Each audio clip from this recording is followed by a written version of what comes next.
You could have heard this episode 48 hours early on our Patreon, patreon.com/IndiansPodcast. But joining us for as low as $1 a month, you'll receive episodes early and gain access to our Discord server. All of our upcoming episodes will be up on our Patreon 48 hours before it hits our public podcast feeds. But if you're hearing this via our Patreon feed, we thank you so much for your support. We especially want to thank our Real Ones patrons, including Boocanan, Rob Maiorino, Grant McSpooky, Dave Grohl, Darien Fisher, Cal50, Alec Grichmanoff, Melissa Rettig, Lily Makowski, Tony Disarufino, Chris Wade, Selectric, David Culbert, Maizefarms, Bex, Georgia Makowski, AJ Moser, Rachel Hartman, Noah Kurtz, Waffle113, Alex Bielovich, Alec Feldherr, Adam Edwards, Jackson Crist, Elizabeth, and Derrick Pemberton. To become a real one, consider supporting us with a $5 a month donation, or receive bonus episodes every month and get a shout out at the top of the pod. Anyways though, enjoy the episode.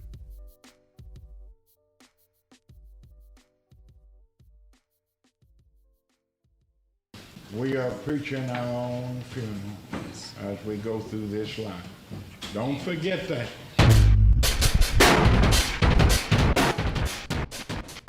Hello everybody, and welcome to episode 0 of the Death Grips Discography Breakdown. I am one of your co-hosts, Matty at Meridian Prince on Twitter, and joining me on this journey are really us two, your two guides. We're the discography of Death baby. Grips.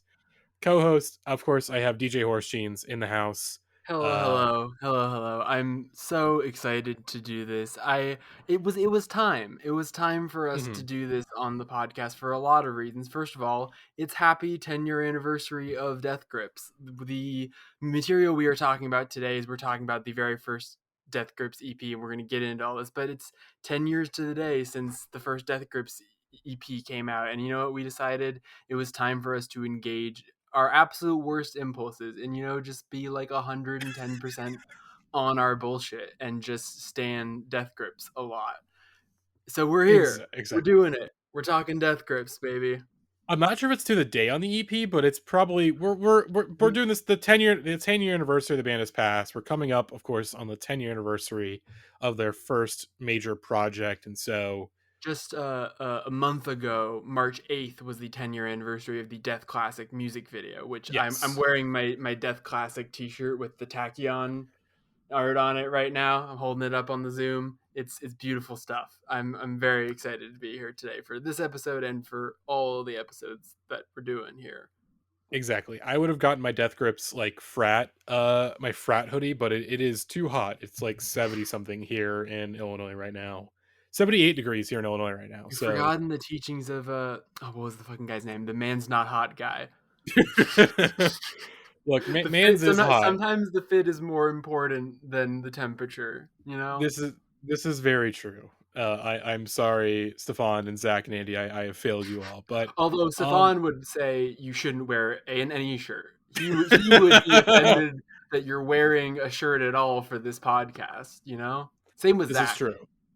This is very true. But I guess before we get into like the songs, let's first go over how exactly we got into Death Grips. I will actually let you take the floor on this one. How did you get into Death Grips, Horse Jeans? I am almost certain that it was either the Tachyon video or the Guillotine video. Like, I did not catch wind of them when the EP came out, but like, I think for just about anyone our age who cared about music enough at the time of 2010, like those two songs back to back was like a nuclear bomb drop of sorts. And we will not be discussing the songs on the Death Grips EP that are on Ex-Military again, because we want to save that for the full Ex-Military conversation, which will be extensive and longer than this episode, I'm sure.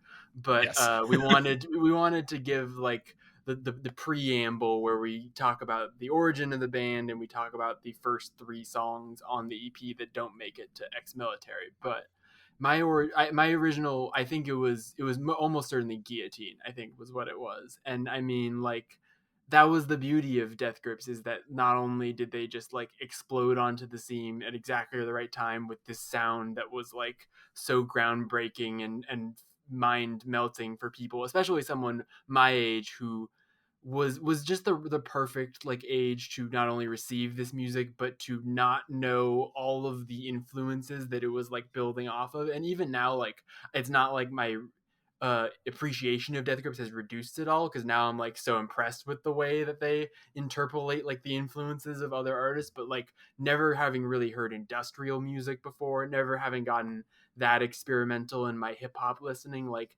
Death Grips was brain cracked open like an egg moment for a lot of people my age. And I remember that Guillotine video, like, I mean, we'll talk about it next week, but holy fucking shit, like you see that for the first time, your life is different.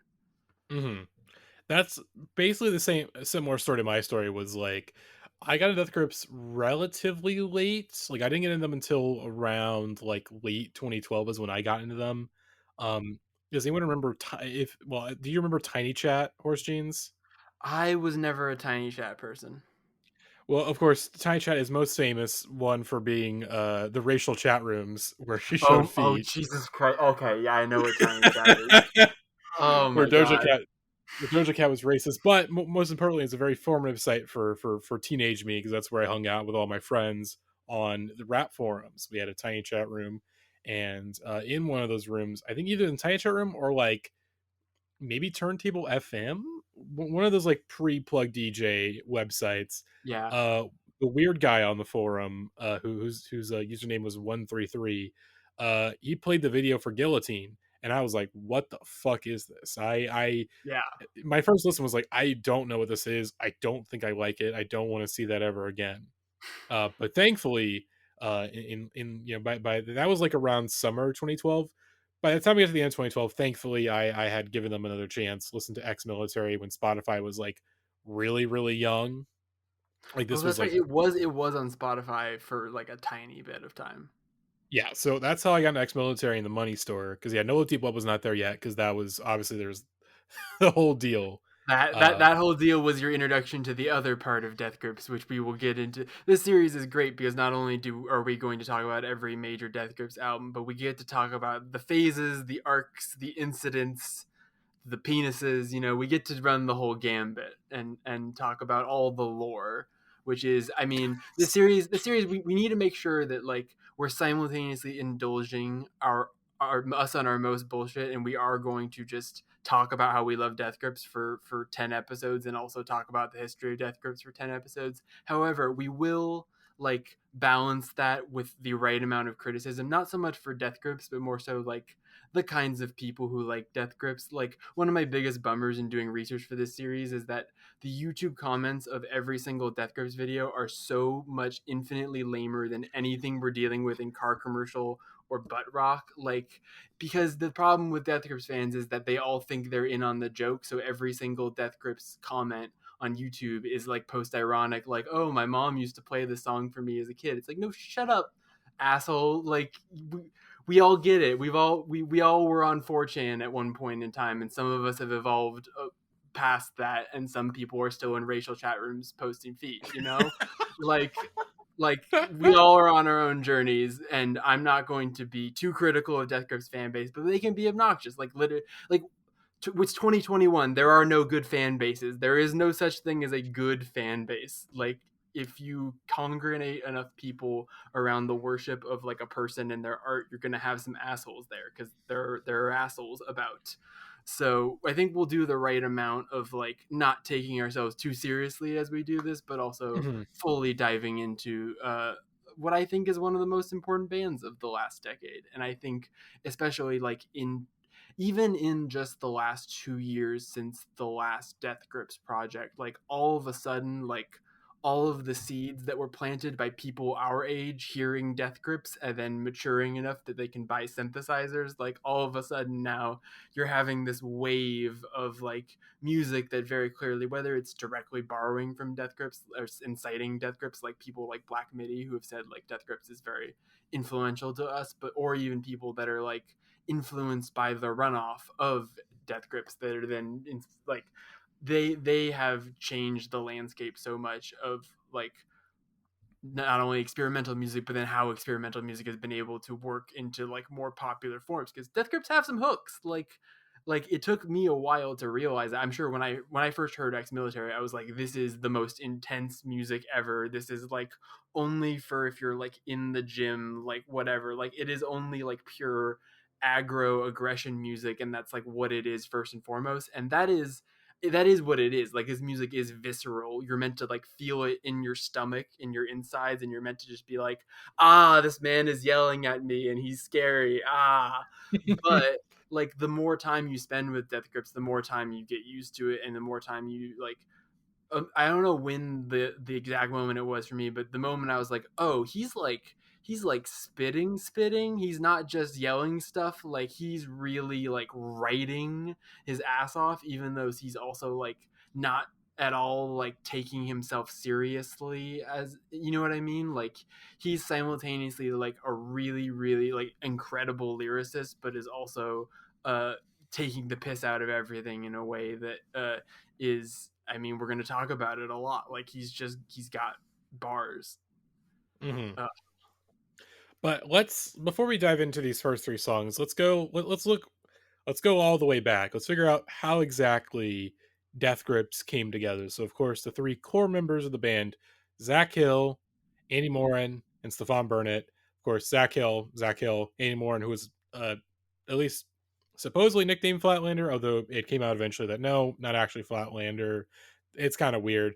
And then of course Stefan Burnett, aka Ride, aka MC Ride.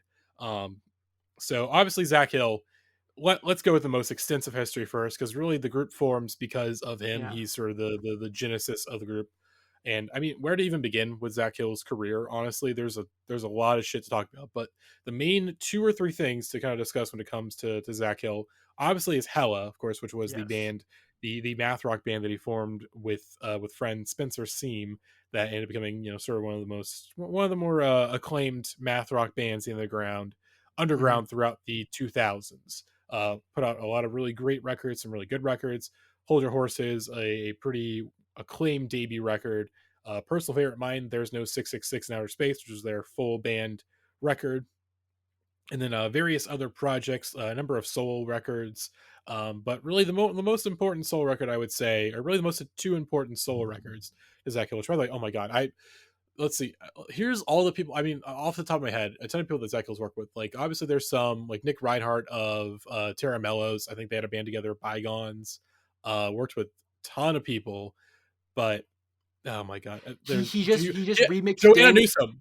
He was in a band with Joanna Newsom, by the way. The other day, he fucking put out a remix of a Danny Elfman song. Like, my man is collaborating. He is like, I like to do weird fucking drum and shit, and I also like to work with other people to build stuff around my weird fucking drumming, because the thing about Zach Hill is he does not play drums like any other human being has ever played drums in the history of music. Like, even though he is borrowing from like math rock and like hardcore, and like you can tell at what kinds of things he is listening to when you not only listen to him to play drums, but then when you watch him play drums, it's just like I've never seen. He looks like he's attacking the drums rather than playing them like an instrument. Like there's this one video I watch all the time on YouTube that's like this. Of course, it's like super grainy, like it was recorded with like a potato or whatever. Like it's just like totally blown out footage, and he's like shirtless,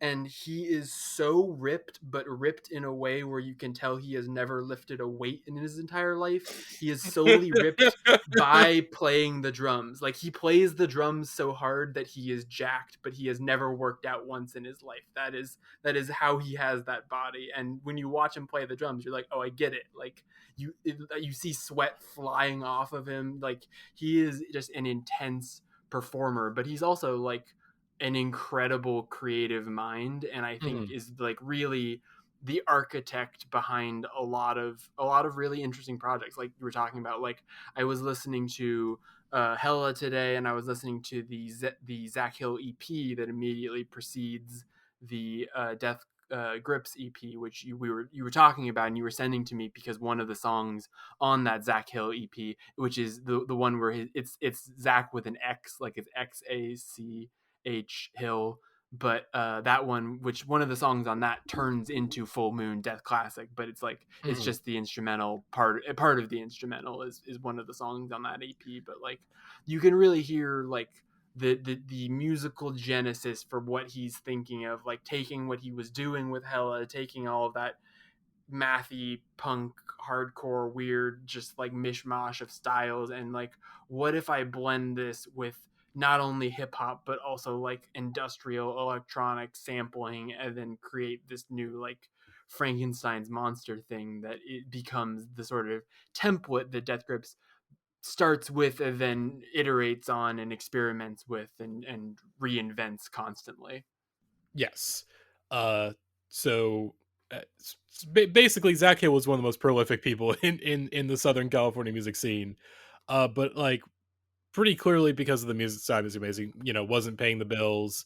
Would get an odd gig here or there that was pretty notable. Like for example, he played drums for Waves for a little bit, like for like a year or two. I think he played Coachella with Waves, which is very weird to think about now, knowing That is a how the very Waves arc weird thing to has think turned about. out. But as I was saying, the two most important records I think when it comes to the genesis of Death Grips are Face Tat and then Little Scuzzy. Of course, Face Tat being his last proper solo album before Death Grips happened. That was notably engineered by one Andy Morin. So he met Andy. I think it's not totally clear when they met. Probably sometime in the late 2000s, as Andy was a budding sort of internet coding person and studio engineer, and they met, became pretty close friends, became very close collaborators throughout the years before Death Grips became a thing. As I think Andy engineered the Face Tat album and I think a couple other things. There's a couple of videos like of Zach Hill on the internet that were either archived by or were filmed by Andy. Like there's that one practice video of Zach Hill from like early 2011 that was filmed by Andy, which one of the most insane videos you're ever going to see, because when Horse Jeans is talking about him, like Zach Hill attacking the drum set, I he's think attacking the we're fucking talking about the drum same set. clip. I'm almost certain. Yeah, Oh yeah. it's unbelievable. And the presentation adds to it. Like, I mean, we'll talk about this a lot next week when we specifically talk about like ex-military and those videos and like what it was like. There is something illicit about Death Grips, or at least especially the moment that Death Grips hit, because Death Grips, like, I think the thing I've immediately become so nostalgic for in this series is like the decentralized internet. Like there was the post my friend had recently, shout out to Jay, it's his birthday today, at Listen Up Nerds, but he had a post where it was like, we used to have 100 websites and now we have 4 websites. And like it there this music especially brings me like long, even though like forums are bad and there's lots of like bad stuff going on there, radicalizing young people in bad ways, obviously, like I don't need like racism not good, but like I do miss like the kind of Wild West era of the internet where it just felt like there was less, like there was more chaos, and early Death Grips like really just formed out of that chaos and artistically represent, like it was the first music that just wasn't like, oh, this is getting popular on the internet. This is like, oh, this sounds like the internet in a way that is like scary and is appropriately scary for what we, I think, didn't realize at the time, like how scary the internet is in general and like how much it was going to just warp our lives. And like the Death Grips music videos, I remember, I mean, it's partly just because also I saw these when I was a kid. So like I was, how old was I when this came out in 2010? I would be 14, 15. Like I was at the Mhm. right age to buy into the mystique of stuff, but also like you watch those videos where they're like in random like hallways and office buildings that they literally broke into, which we'll talk about next week. But like there was something dangerous feeling about them, and there was something especially about the way that MC Ride presented himself, where it's like, okay, obviously this guy is a performer, he's a musician, he's like putting on a stage presence, but you're actually scared of him because he looks like that and he has those tattoos and he has those facial expressions and those fucking eyes, and you're just like, ah, this guy is like we were talking about in the Gremlin episode with like the girl band like lead frontman. It's like this person is, the line between character and reality is very much blurred with MC Ride, and I think that's part of Death Grip's thing in general, is that they want to present themselves in a way that is reflecting the world and they are commenting on things, but Death Grips are not like vocally political in any sort of like traditional way, or even like an old school punk sort of way. Like they're much more anarchist and nihilistic and kind of uh uh they're the Joker baby. You know what I mean? Oh God. But we were talking about Ride a bunch. So let's get into how Ride got into the group and how Ride met Zach Yeah. Hill and Andy. So Ride, throughout the late '90s through the 2000s, had been a budding painter and rapper in a group called Fire with his brother. Of course, while he was in Fire, he was known as Mixel Pixel, which is like MXL I think that's right. Mixel Pix. I don't know. Anyways, It was a good he's pivot. he's in a rap group for 2000s, but obviously they haven't really taken off anywhere. And you can find some old music videos online of like very young MC Ride and him rapping like much more chilled out, which is obviously just weird to take in. Of like, obviously in Death Grips he's just super aggressive, and you occasionally hear that like more chilled out side kind of come through, but it's Yeah. obviously very disarming. he This is he just co- that at all he comes times. through so fully formed, like on this EP. Like the moment Yes. you hear him, like it's like, oh, this is the whole. I mean, you're talking about like he does like introduce new vocal styles more and more as it goes on and switches up to it. But like this is the classic Death Grips delivery that we get right from jump. Like he's like, all right, Hmm. I have this new way of performing, and their meeting and their collaboration. I was thinking a lot about like Rage Against the Machine and the story of how Rage Against the Machine formed, which was that uh, Zach De La Roca and Tom Morello like met each other, and Zach already had like all of these raps written and was like really, really, really angry about everything, obviously. And then he runs into Tom Morello, and Tom Morello's like, "I really like your stuff. Like, I want to work with you." And in 1 week from the time where they met each other to when they had the demo recorded, they recorded the demo for their first Rage Against the Machine album, and you can listen to that demo and it is like 97% of the way there, like from the full studio album that they eventually got signed to a record deal to make. Like they just collide. They were these two fully formed talents of like this one person who has such a clear artistic vision and like lyrical sensibility, and this other person who is just like a human riff factory. Like Tom Morello can just crank out nasty riffs in his sleep, like for as his job.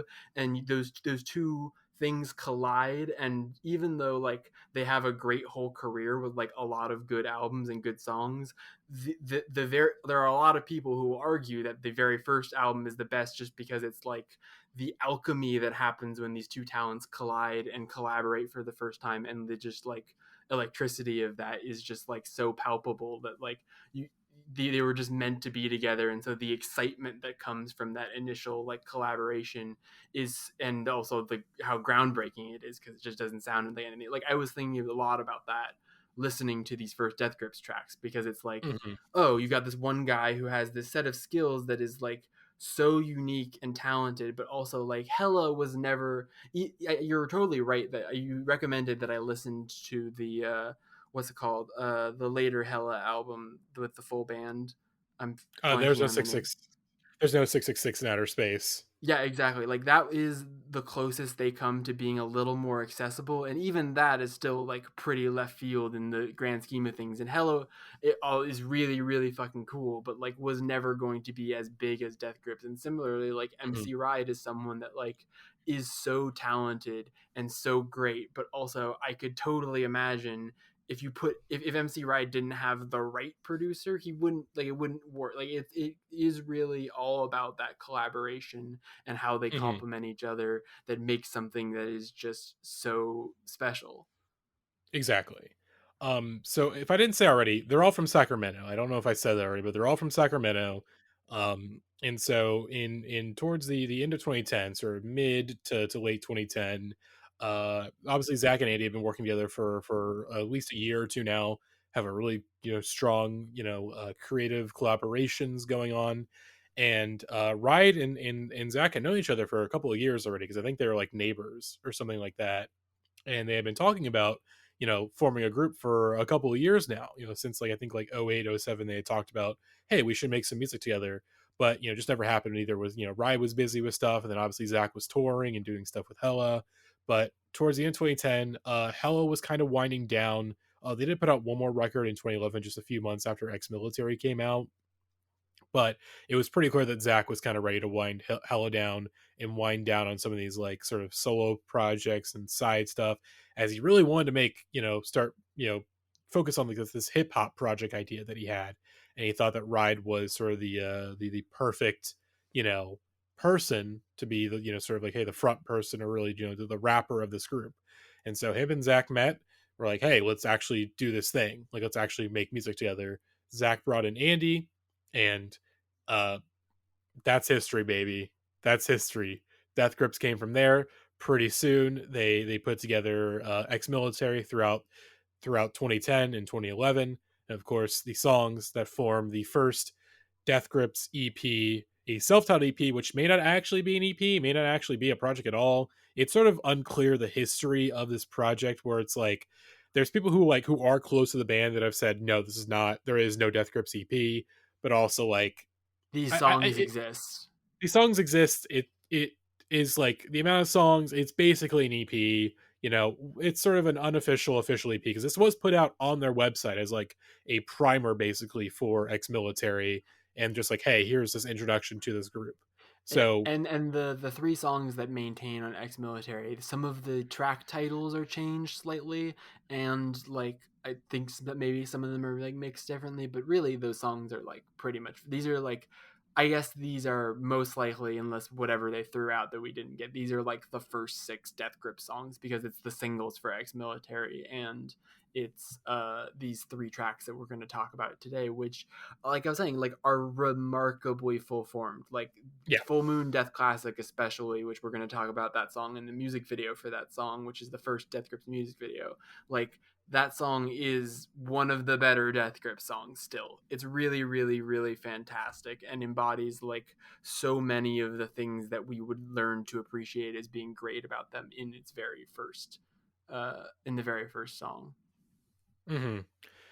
So let's hear a little bit of Death Grips Next Grips, which is the intro to this EP, which, by the way, this I turned this down by about 40 dBs, 40 decibels.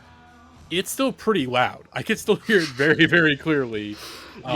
Matty, before we started this podcast, he showed me the wave files of all of the songs we're talking about today, and I don't think there's going to be a single Death Grips song we talk about all series that isn't mostly green. Like, it's really they are the kings of it's fine. We're just going to all be really, really, really loud, and we're going to make it so perfect that it somehow works and doesn't just make it hard for your ears to listen to.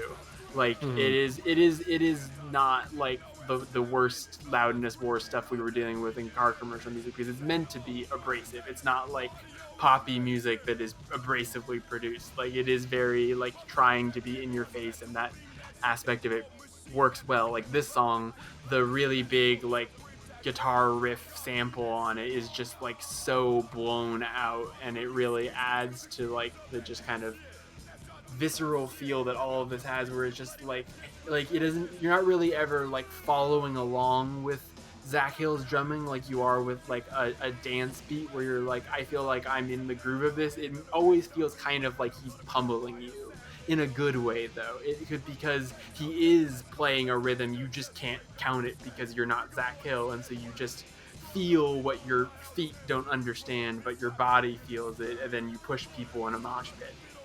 Exactly.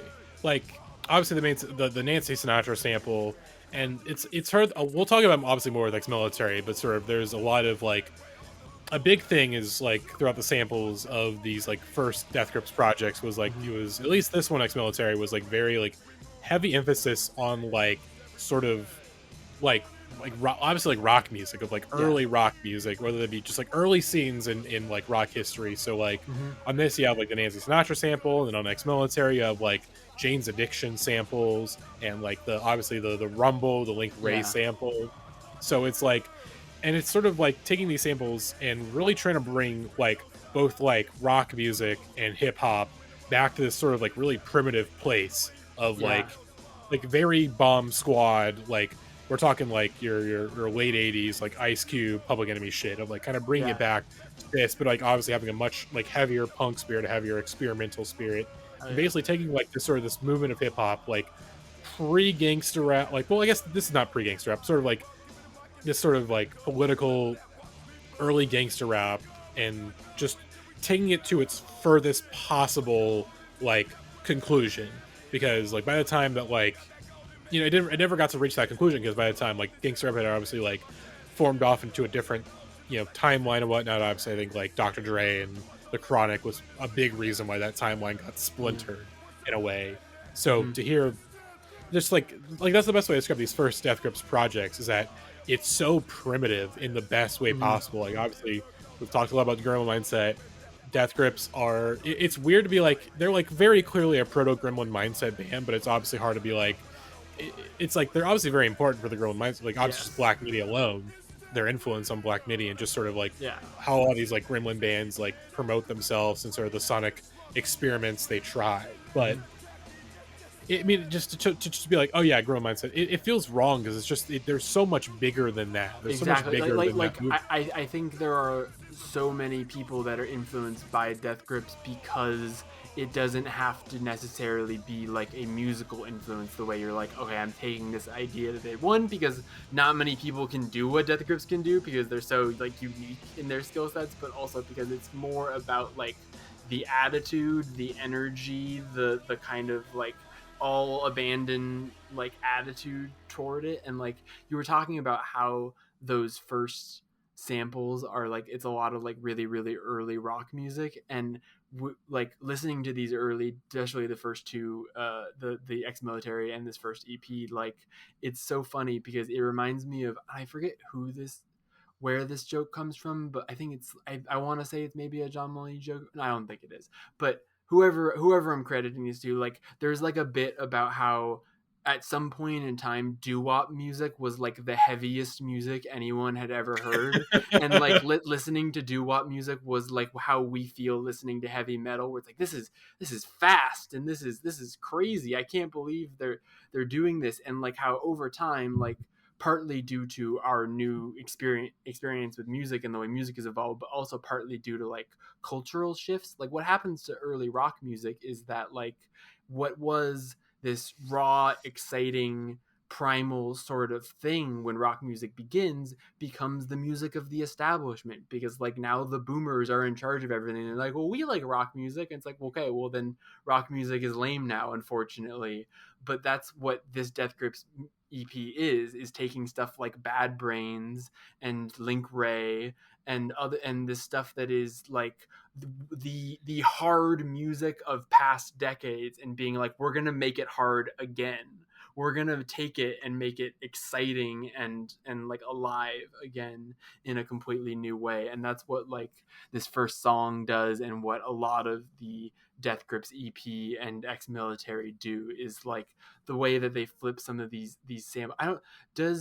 I don't think any of the songs on the EP, actually, I guess some of the songs on the EP that are then on ex-military have them, but the fucking marching band samples that are all over ex-military is just like, they're not just using like really cool old songs to sample from, they are completely outside of the box in a very internet kind of way of, they're like, oh, here's a YouTube video of this really good drum line, let's just download this music video, chop up these drumline samples into extra percussion, and layer that on top of the already crazy shit Zach Hill is doing, both on his actual drum set and with programmed synthetic drums. Like that's always one of the craziest things about Death Grips to me, is the way that Zach Hill can be like, not only am I this genius drum player who can play these crazy fills and weird math patterns, I can also program in like these heavy, hard fucking synthetic beats that give like so many of the Death Grips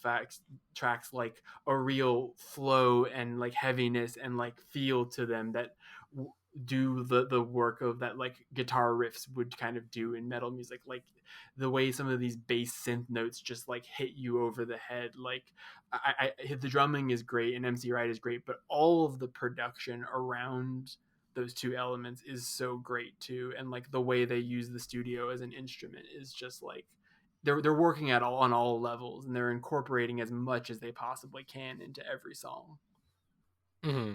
Like the big thing with this EP and really ex-military at large, and honestly, really a lot of the early Death Grips records, is that this is a band that has just a hell of a lot to prove because for a lot of them, this was their last shot. This was like, okay, like I've been working in music for so many years and nothing's like really fully taken off like I wanted to. So this is it. Like if this doesn't work, that's it. And so it sounds like that. It sounds like this band that has this incredible amount of drive and passion and like a vision of like, hey, if this doesn't work out, that's it. And like thankfully it did because obviously they've become such an influential band and really one of my favorite bands and a lot of people's favorite bands over the last decade. Mm-hmm. Um, spot obviously as we discussed early on, that fan base really annoying sometimes, but we'll get into it a couple with like one specific episode, sort of like how that fan base sort of really switched that next level. Really kind of a Um, prequel for some of the things that we're gonna come to, like what is Jenny Death when if not release the Snyder cut, like eventually when you have a lot of people together, like fandom on the internet is just like a mistake in general, and Death Grips aren't responsible for that. There are some things that we will definitely criticize Death Grips themselves for. I think most of all is the unfortunate appearance of a slur on one of the songs that we're talking about today, Face Melter. But mhm. that was really unfortunate. But then I also reminded myself that this was 2010 and this was the year that Bastard was released, and I was like, okay, Death Grips getting out with one F slur and their entire career is pretty damn good for Yeah. especially for like the kind of 4chan edgelord sensibility that they cater to while also not like actively participate. Like it's weird because I don't. It's not like I remember when. Oh, I don't even want to bring this up. Never mind. But I like sometimes people get criticized for like enabling kind of edgelord humor, and I don't think Death Grips do that really. Like they just became a meme in a way that like made it easy for bad and dumb people on the internet to just kind of take the wrong way. And also, as Mhm. Gavin said, like Death Grips people don't have experiences, they don't go outside, and so like a lot of that is just like uh like the people are taking this stuff way too seriously. And I think now like part of why I wanted to do this series is that like there was an extended period of time where there was just a fever around this band. Like they were so buzzy and exciting, and like everyone was so excited to see what they were going to do next because they were like constantly reinventing themselves, as people talk about. And like that contributed to some of that negative fan energy. And now that we Mhm. are like, now that they have, I think really really really smartly, they like took a 2-year break at like the exact right time where like if if if there's more Death Grips, which is entirely, I think there will be more Yeah. Death Grips almost certainly. And Yeah. I Yeah. think whenever that happens, I could see it happening this year. I could see maybe potentially they've been working on stuff for the last year. These are all possibilities in my mind that I'm very excited for now, because it's been long enough since the last one that like if they came out and just dropped something completely fucking mind blowing on our heads, I'd be like, of course.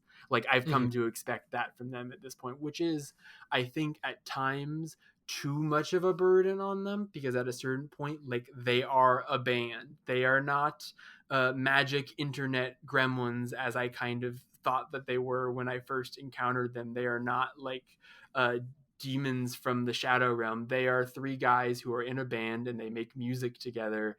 And at a certain point, like there is only so long you can like keep that mystique around. Like even like Burial now, like we know who these people are, even though they still have like private lives, whatever, and they're not really like out and about, you know what I mean? Like it's so only so long you can keep up the sort of like mystical magical mystique, unless you're like a for real hermit who like is never seen in public. And Yeah. so as a result of that, like of course that's going to die down with time, but I think they still have really exciting stuff left in them, I'm sure. I mean, steroids is a pretty good way to go out in terms of signaling that you have more tricks up your sleeve still somehow.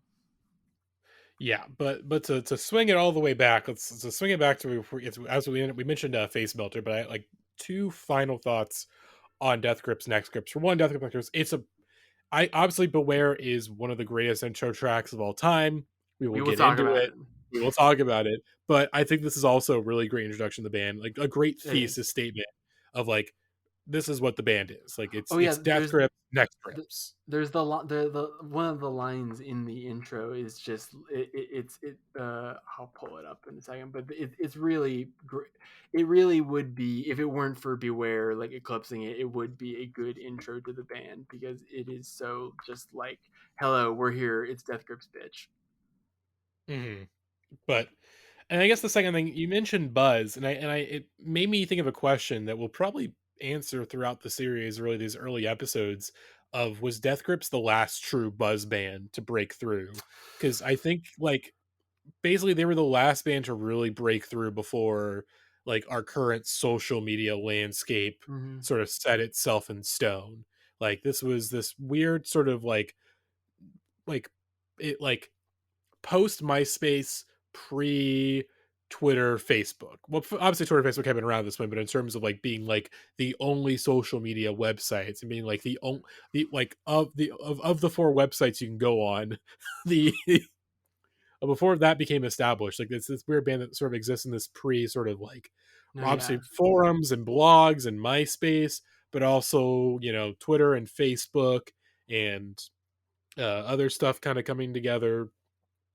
I feel like when we talk about like buzz bands in Mm-hmm. like when we talk about like buzz bands, like the true meaning of buzz bands in terms of the internet age, like I really feel like they're the last one, because everything since Death Grips is different, and it's not the same. I mean, I agree with you. Like even like Black Midi, who's the obvious, like you want to compare them because of the influence and all of that. But like that, you're totally right that there's a different landscape in place, and I think that was a little bit of what I was talking about, like with the kind of wild west of the internet. Like it is really in this weird spot where it is distinctly not of the previous generation of music, but it is also of a kind of music and culture that is like that isn't clarified at all yet. It's like this thing that like we're getting glimpses of like in the shadows sort of, and all of a sudden it just sort of like appears. And I remember thinking about like how, like with decades, like a lot of times decades you can be like, okay, this decade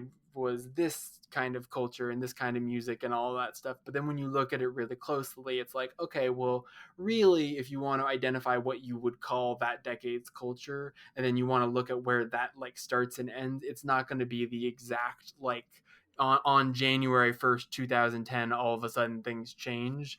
And I think someone on the chat one time was asking like, when exactly does the 2010s become the 2011s? And the answer is simple. LCD Sound System has their last show. Months later, Death Grips releases their first material. Like that is the 2010s ends, and the 2000s ends and the 2010s begins in that exact passing of the, because in many ways, like Death Grips and LCD Sound System kind of have things in common in that they are rock mixed with electronic in creative ways, but also you would never mention those bands in the same sentence ever because they have completely almost antithetical like attitudes and thesis statements and artistic purposes.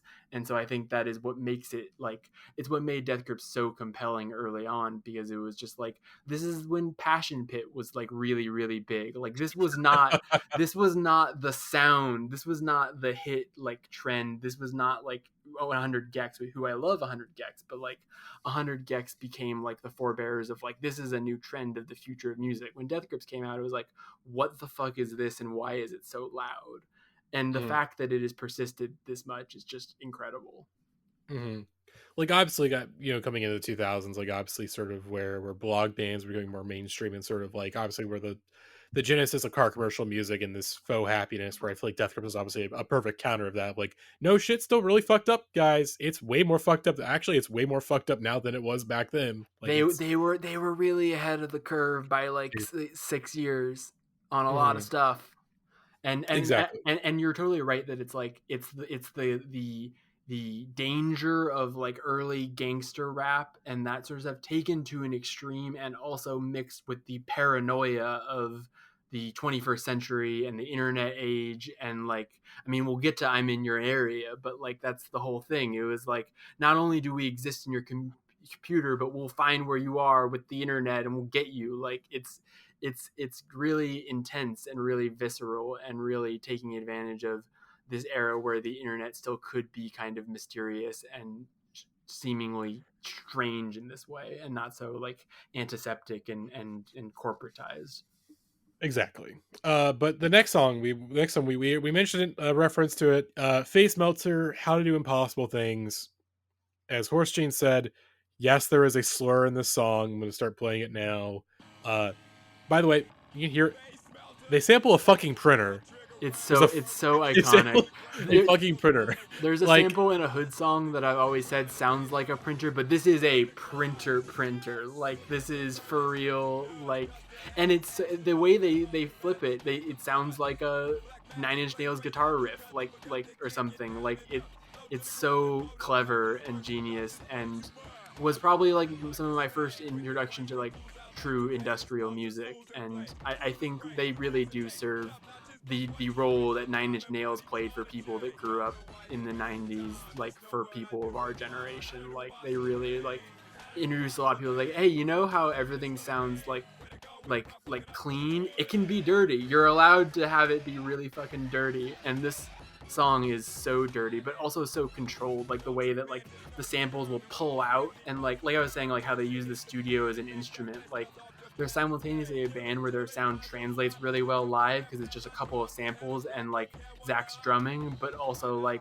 the way that they use the studio in their songs is so precise and creative, in the way that they'll like cut out the whole instrumental and MC Ride will say like one line and then it'll all pull back in, or there will be some random sample that kicks in for 2 seconds and then disappears. Like some of the samples on this EP are so, I think it's this one. Oh no.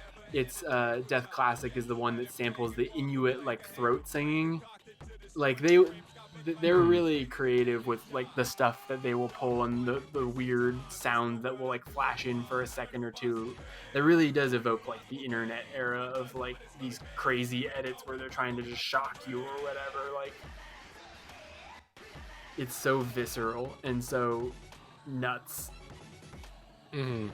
God, it's so, oh God, just as you've said throughout this podcast, just how they were fully formed right off the bat. There's not many bands that have popped up in the past decade where you can say that, like, yeah, this is a band that is fully formed off the bat. Like, but also doesn't then repeat themselves. Like, exactly. Usually the examples you give of bands that are so fully formed right off the bat, then what happens is you're Interpol, where you've created this perfect formula and now you're stuck with the problem of how do we repeat the formula without just repeating it's an impossible box that you suddenly lock yourself into as a creative, where it's like, well fuck, the one thing that like people really liked is this thing, but if I try to just imitate that thing, people aren't gonna like it in the same way. And like, how do you work your way out of that box? And the way you do is what Death Grips does, which is that, oh, it's a new Death Grips album, anything goes, all rules are out the window, and like often they will like reinvent their sounds and in incredibly, not just like what influences they're pulling from, but like their entire approach to music from album to album does change in significant ways, while also maintaining the same kind of fuck you attitude pretty consistently. Mm-hmm. Like every Death Grips project, it's a seemingly wild change, but obviously like a perfect evolution of like stuff they were building on before or stuff they were hinting at before. It's just, you know, it all we will get into it. It makes sense now as we look back in hindsight. But as it was happening, every single new Death Grips album would be like, oh, I heard Black Quarterback for the first time. What the fuck? Like what is Death Grips now? Like every single time. For a good stretch there, they would completely blow your mind with how much they had completely just reinvented themselves. Mm-hmm.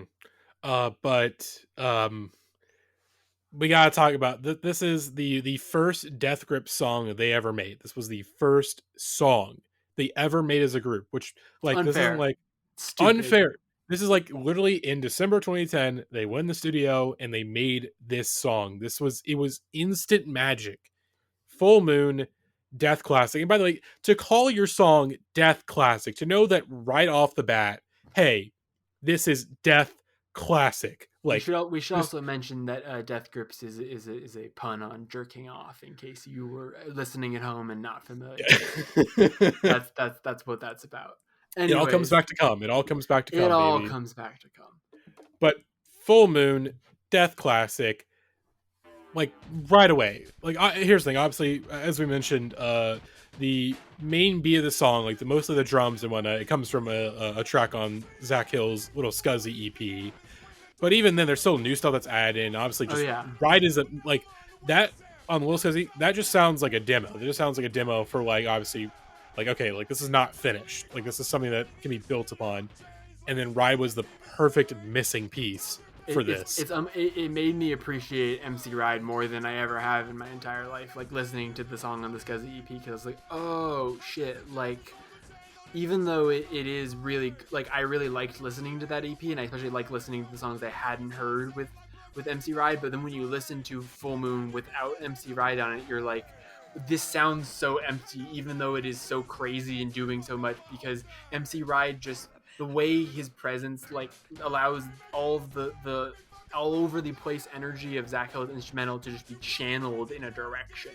Because like you can't ever really get a hit, like the way that this beat like feels like it's constantly like slowing up in speed, like the way it's changing speeds, and the way that his fills never feel like they are coming along on a time, but you're always like losing them and grabbing back into them as it's battering you over and over. But like you're just locked into MC Ride, you're locked into him flowing so goddamn hard, and the way that like it constantly keeps cutting out the sound, and like we'll talk about the music video as we're talking about the song, but like this is the first Death Grips single, the first Death Grips like music video ever, and it's just such a unbelievable way to like introduce yourself to the world with this flashing strobe light visual that also constantly cuts to this visual of a is it like a pigeon eating? I think it's a crow. I think it's like a crow. It's a crow eating some dead animal that it just constantly cuts to over and over again. And then the rest of the video is just,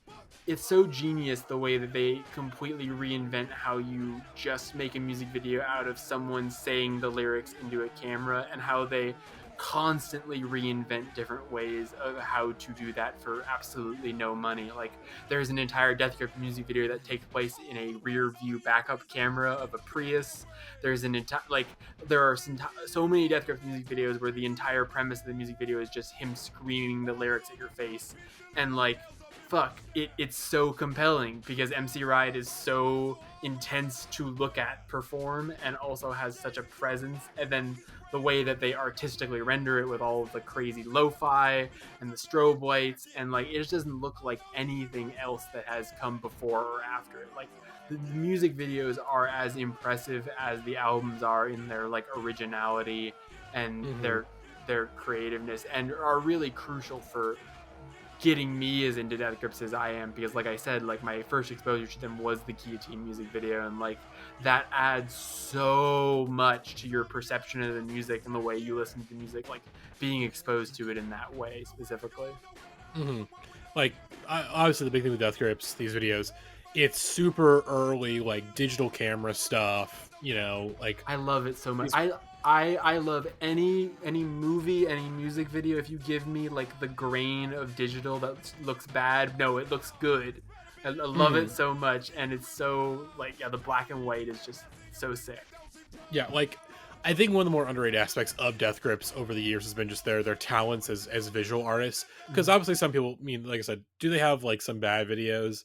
Yeah, there's some that like come off as like kind of lazy, because obviously it's like super, or I think some of the Ginny Death ones, some of those Ginny Death the videos, one I always I think the one for the yes. actual on GP music video, not the one where they're in the studio, like that one's a genius music video, I think that's great, but like the actual official video where it's just them following around a guy doing magic and vaping. Oh, I forgot about that. Yeah, that one sucks. It's not so good. And then like there's some stuff the like one from of them in that room where they're just listening to On GP is like maybe the best music video ever, but that's a whole other conversation. That's a whole other conversation.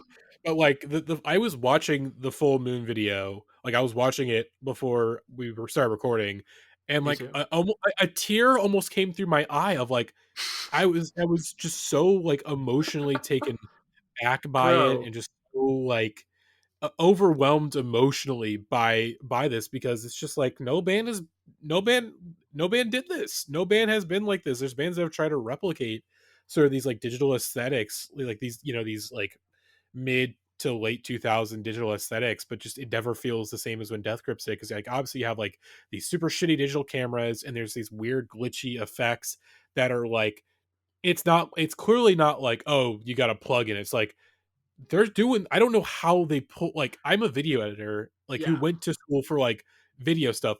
I still have no idea how they pulled off some of the shit they did with like oh, video editing techniques. Like 100%. I still don't know, like some like animation stuff, or like I don't know, but It's the other insane thing to think about is exactly what you were saying earlier about like the desperation. Like they were like borderline homeless. Like he talks about when he's making the Tachyon video that he lives in an industrial basement underneath an office. He was living in like a set from one of the Saw movies when he was making this music in Sacramento, which I have visited many times. I used to go there for youth and government conferences, which is the single lamest thing about me that exists in the world. And like Sacramento, I've been there a bunch of times. It looks kind of like how you would imagine it does from Death Grips. Like I'm not, which is not a nice thing to say about it, but like it is kind of a bleak place that has like this weird abandoned ghost town of a downtown, and just kind of not a lot going on. And like I really do think that like all of that works to their advantage, because they are so fucking creative that it's like, okay, we have $3 to make this music video, and whatever we can figure out on a computer, just fucking around with the settings really crazy. And like it's like the Moody Man quote that he gives in his Red Bull Music Academy thing that gets sampled all the time. It's like, it ain't what you got, it's what you do with what you have.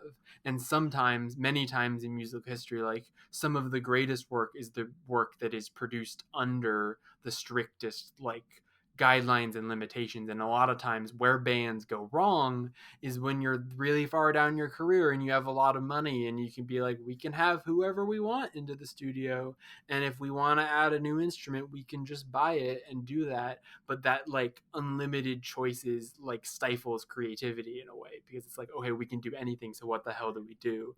Versus like we've got our insane list of skills that we all have as visual artists, as producers, engineers, musicians, rappers, but like we have $1, and then the alchemy of those two things coming together is like the Death Grips music videos. But then they don't start doing really higher production music videos. They're just like, oh, if you give us $20 instead of $1, now the music video gets even crazier, even though it's still like relatively like they're not doing like 1980s music videos with like $1 million budgets. And no one has ever been the director of a Death Grip music video except for Death Grips.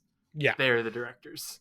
like the most high budget they get is like, I think for guys, one of the bottomless pit singles, I can't remember the name. Obviously we'll talk about that video We'll and talk that about song, it later. but like that's the highest budget they get, is like a full-blown animation like budget thing that I think they took down from their YouTube. Like it's, you can only find it through a re-upload. It's like their most technically like best music video, and they're like, no, it's gone. Like insane to think about. They're just lords. That's what it is. I mean, it's just we're at this point in the career, so we should just acknowledge how insane it is that they're gonna get signed to a major label record contract in a couple episodes that we are gonna talk about a lot. And it is just like, you could not find more like stranger music to be able to reach that point. And I think it specifically has to do with what you're talking about, like this weird era and buzz where there's just like, there isn't a landscape, so they're just like, okay, I guess the kids are really into this, so we're gonna like get behind it. But like they don't understand it at all, and I don't think they also understood who they were dealing with, because these Death Grips are little stinkers. Like at their core, that is who they are. They're little stinkers. They love to goof and to fuck with people. They love to fuck with their fans. They love to fuck with people they've signed record contracts with. And anyone else that they can pull a hoodwink on, like they're the Joker. I don't. Okay, I look, as someone who was just on a live stream with Joker makeup. I do not mention the Joker in front of me. He we're, took we're, over we're my all body, we're my all in spirit. recovery from car commercial music. We are all recovering from what we did to ourselves and what we inflicted on each other, and we need to move on and Yeah, wipe the slate clean. yeah. But to a little Chekhov's gun though for this series as we approach sort of the end, that whole like when you get a bunch of money, basically unlimited Oh resources. yeah, I That's a knew bit where of a this is coming. that's a bit of a Chekhov's gun for the end of the series. So note that, put that in your notes with a bullet, okay? Of like, Yeah, hey, what trust me. happens when this band gets more resources? There's a certain point where like they get more resources, but like they're this sort of nice ground of like still this like really scrappy band that like doesn't have a whole lot because basically up until after Jenny death they were continually like the underdogs and like Hmm. sort of like saying fuck you and we're just gonna do what we want to do and like we don't have any money. And it wasn't until like Jenny death where it was like, okay, we have the money, we have the resources, we can do things, to what we think is our best vision. But again, that's a different conversation for a different time. But this is all This to episode say, this episode was very very congenial, and Maddie and I are just like, oh, we love Death Grips, Death Grips, Death Grips, Death Grips. Just you wait, folks, because Maddie and I do not agree on every single Death Grips album and every single Death Grips song, and there will be fisticuffs at some yes. point in time. Hint, hint. It's the bottomless pit episode, but It might be but before that. It might be oh, no, before that, in all honesty. we'll get heated. Or I think No Love Deep Web is the first time we're gonna get a little scrappy. But Hmm. anyways, I'm really really excited to continue this series and do this whole thing because as you can tell, I have spent a lot of time thinking about Death Grips. And I am very excited to have a reason to revisit all of these because I'm always listening to Death Grips like a little bit, but usually it's like I'll have a week where I'm just like, oh, I'm going to listen to Punk Wait 20 times this week because Punk Wait is the greatest song of all time. And it's lately in the last year or two since they've receded from view, I haven't been like mainlining Death Grips albums quite as much. And I'm very excited. I already have started listening through and like revisiting all of these. Like, we didn't do a preliminary rankings on the pod, but like I've done my own preliminary rankings. And at the end, when we do our whole end of series Death Grips rankings, I'll compare where I was at the beginning to where I was at the end because I do feel like I may change my opinion on some things here. I may be swayed by certain parties that have certain interests because after this episode, we're going to have guests on, including podcast guests, including some very special guests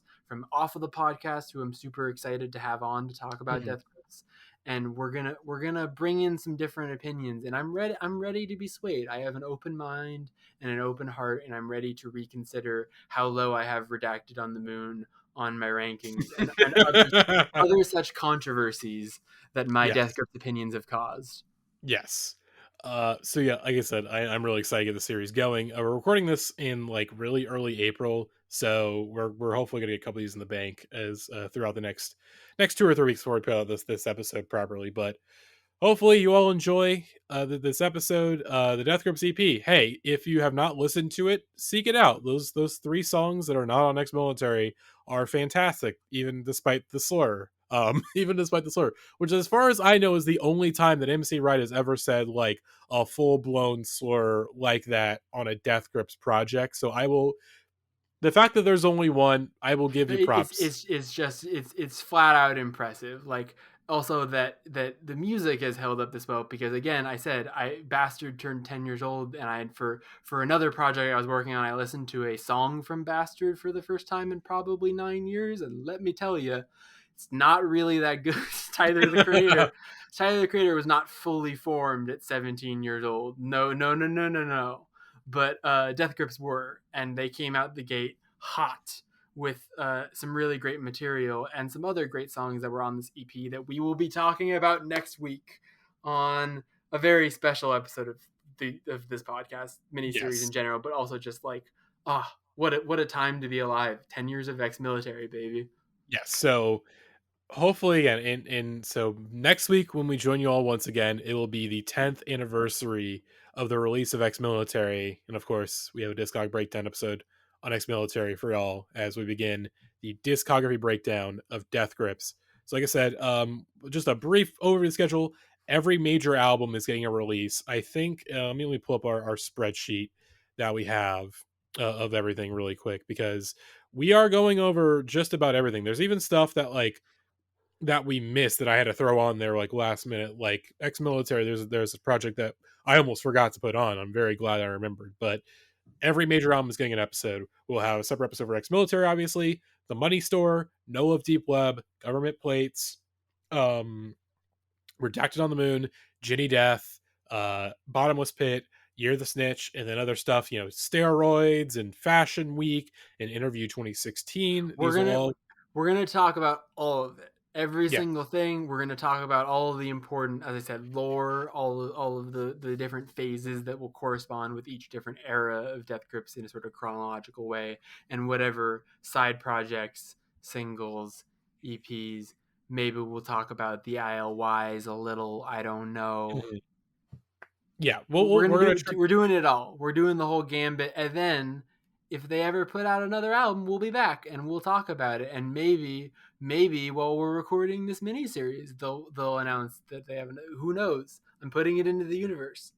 This is a band, but by the way, as basically for half of their albums, it was a surprise release. Like, this is the band They that, in terms pioneered of, they pioneered it. Like exactly. they really, like, there were lots of people that when Beyonce did the surprise release, and the surprise release went like super mainstream, it was like, oh, Death Grips were the people that like invented this, more or less, which like Mhm. added so much to the viscerality of their music, because it was just like all of a sudden this is just like it appears to you like in some visage, in the form of usually whatever insane visual either music video they were presenting to you or whatever insane album cover they were presenting you. Because besides the Death Grips EP, which again isn't really an EP, so the art is super unofficial, every single Death Grips album cover is just like, they're great visual artists, and they have some insane album covers, including some that I just like don't like to look at, like are actively upsetting to look at.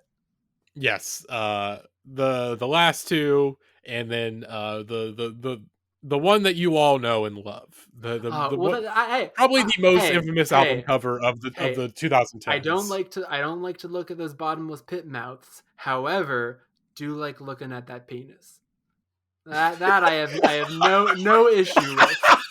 No issue with the No Love Deep Web cover, which is fucking iconic. And we will probably spend Get into it. 30 minutes of that episode talking about the cover, because how could we Yeah, not? 30 minutes alone on Zach Hill's dick. 30 minutes alone. But yeah, hopefully you'll join us for this series. Death Grips fans, sorry that we kind of shit on you for a little bit there. We're not talking about Hey, you. We're not talking about. we honestly We're not aren't talking about talking about you. you We're if you listen talking to this about those podcast. other. We're talking about those other Death Grips fans. We're not talking about you. Hopefully, We love you. we all had a fate. If you pay for our Patreon and you listen to this podcast, you are absolved of all sins you may have committed on forums and message boards. I forgive you, DJ Horse Jeans. Yes. So hopefully y'all join us. We are very excited to get this series going. As of course it's been a little bit since we've had a proper. We haven't had any other Discog Breakdown series. Has been something we've been discussing for years, and we would have done this earlier, but Horseshoe specifically was like, no, we're holding off until it's Ex-Military's 10-year anniversary. And honestly, I think after butt rock and after car commercial music, that was absolutely 100% the right choice. I think it's good because we get to bring some of the insane manic energy, but also like I think we all take ourselves a little less seriously after car commercial music, because it just like it warped my brain and like it cured me of my pretension forever, which is just something I'm going to be forever grateful for. Like, I've spent so much of the last month listening to Human Clay by Creed, and I'm proud of it, you know? Like, I'm a new person and I'm growing and I'm changing, and I really like With Arms Wide Open by the band Creed, you know? Oh my god. Well, we will see you all next week with a very special guest, which we will announce, of course, whenever the episode comes out. Like I said, we've got some stuff planned for this. Very excited to get this going, and we will see you all next week. Bye-bye. Atomic flame to an anonymous goal setting hellfire to your face. Helter skelter, face melter. Helter skelter, face melter. Helter skelter, face melter. Helter skelter, face melter. Helter skelter.